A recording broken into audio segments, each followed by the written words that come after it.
Hey YouTube, I wanted to make a quick video today on how to get started in blacksmithing.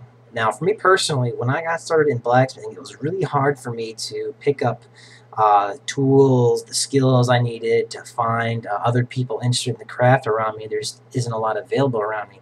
So I want to make this video to kind of maybe make it a little easier for someone who's interested in starting to get started. Three big things that I recommend when getting started. One, watch as many videos on YouTube as you can.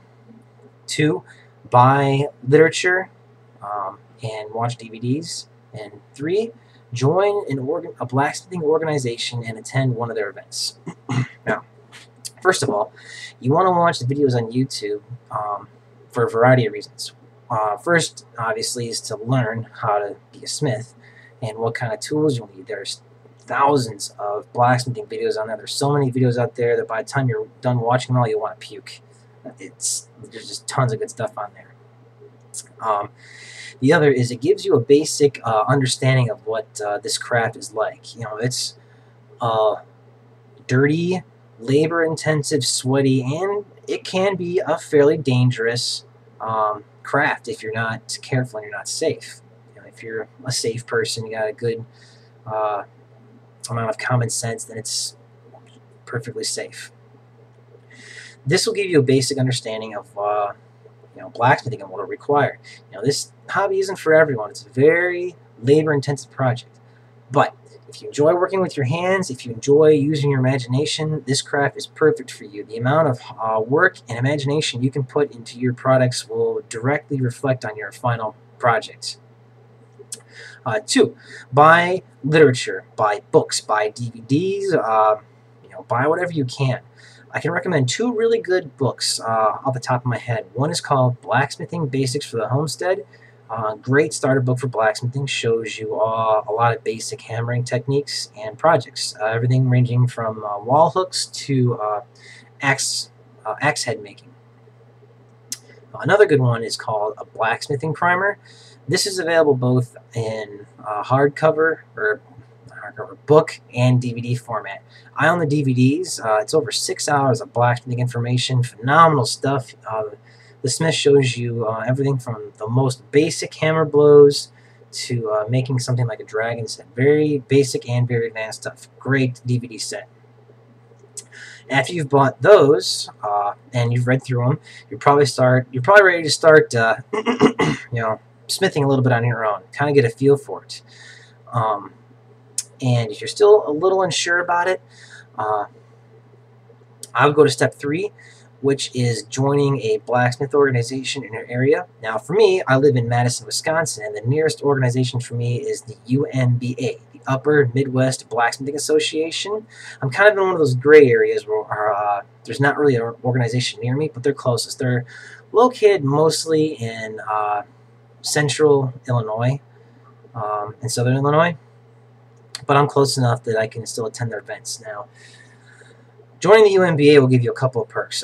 First and foremost, you'll receive their bi-monthly newsletters, and these newsletters are phenomenal. Tons of good information here. I just picked this one up today at a hammer-in down in Dixon, Illinois, and they give, first of all, a listing of all of their events, very good information now, and just tons of information on projects you can do. Everything ranging from various metalworking to something like building a brick forge. I've always wanted to know how to build a brick forge. Right there, boom. All the steps you need to know on how to build a brick forge. Great information.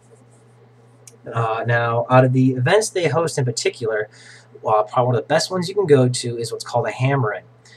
The main point of a hammer-in is to spread the information and the craft of blacksmithing.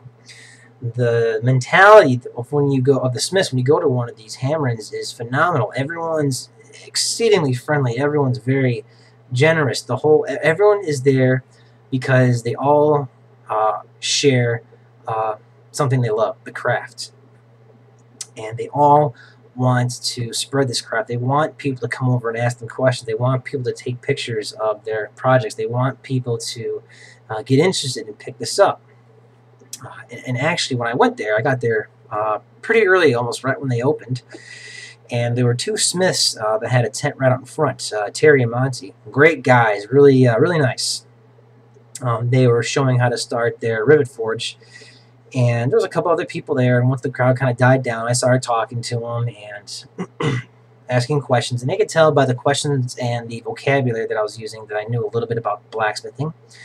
So after a while, they invited me to come back to the tent and talk to them, and we talked more about smithing, our backgrounds and whatnot, and I got to know them pretty well. They told me, you know, a few neat techniques and about a few different smiths in my area, and I thanked them for the information, and I was going to go and see the rest of the events, and they said, you know, make sure you stop by on your way out and say hi. So I said, okay. I went around, I signed up for the UMBA, I took a couple of videos and took a ton of pictures. Again, you know, the Smiths, they want you to take pictures and ask questions and get inspired by their work to pick this craft up on your own. When I came back on my way out to visit Terry and Monty, I talked to them a little bit more, and just out of the blue, they said, so, do you want to hammer out a project today? Yeah, sure. This was great for me. I've only been smithing for a couple of months. I've done so many wall hooks that I could puke. I've done a couple leaf keychains. I made a mandrel. I made a hot punch. I made a pair of tongs. And so I'm still pretty new, but thanks to all the YouTube videos and the literature I've read, I know the basic techniques to do other projects. So I was blown away by these gentlemen's generosity. I couldn't believe they were going to let me just, you know, use their steel and use their forge, and they really only just met me. So we were kind of bouncing some project ideas off the wall, and they kind of stopped and said, well, you know what, if we really want to make this safe and legal, we need you to register as a demonstrator. And I couldn't believe that. I've only been smithing for a couple of months, and they want me to demonstrate to the public that's coming in on how to blacksmith. I'm a welder by profession, so I have a fairly good understanding of metallurgy and blacksmithing kind of to begin with. But again, you know, I've only been smithing for a couple months, so I was kind of unsure about this, a little nervous. But I figured, you know, what the hell? I'll ask the event coordinator, and worst case scenario, he says no, and I can't do it. So I go to find the event coordinator, a guy by the name of Rick, really nice guy. I just went up to him and said, hey, you know, I'm working over in this tent with Terry Monty, and I'd like to register as a demonstrator. And he said, oh, okay, come on back. Gave me the paperwork to fill out, a small disclaimer, and gave me a little packet of goodies and my armband, and I was ready to start demonstrating. In this pack I got, which, by the way, didn't cost anything, I got two beautiful paintings. This one is of John Deere's house, where he actually invented and demonstrated the first John Deere plow. And this, a historical reenactment of the blacksmithing shed that he used to have, where they have daily blacksmithing demonstrations and just tons of cool stuff in there. Actual tools, I believe, from John Deere. So I went back to Terry and Monty's tent, and we decided on that I was going to make a fork. I had some other ideas, but they were going to be too time-consuming. They didn't have the stock that I needed to make it. So I started on this fork, and they kind of were giving me ideas down the way. You know, I gave them some ideas. They would shoot me back some feedback, and these guys were basically teaching me how to blacksmith as I was blacksmithing. And what we came up with was this right here. This is the fork I made today. And when I got done, I don't want to toot my own horn, but they were actually fairly impressed. They didn't expect me to turn out something this nice. Really, all this was a piece of rectangular stock. I squared it up, flared out the end here, curled it into a dovetail, used a fuller to put this little indentation in here, did a small twist, did a split here, drew out the tines, bent them over the horn of the anvil, sharpened them up, and then I filed out all of the kind of pits in this. Sometimes they call it grinding to sanitary and like welding. Smoothed it out, and I got a fork. And I couldn't believe when I got done. I said, hey, you know, this is your guys' steel. Do you want it back? And they said, no, you know, that's yours. Go ahead and keep it.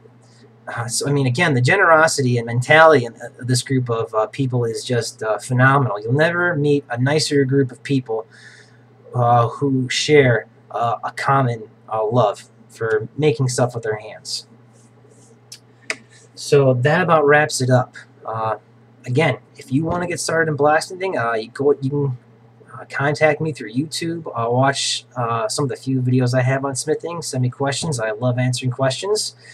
You know, watch the YouTube videos, buy the literature, go to a hammer-in, and surf the UNBA website and the ABANA, ABANA website. Tons of good information on there.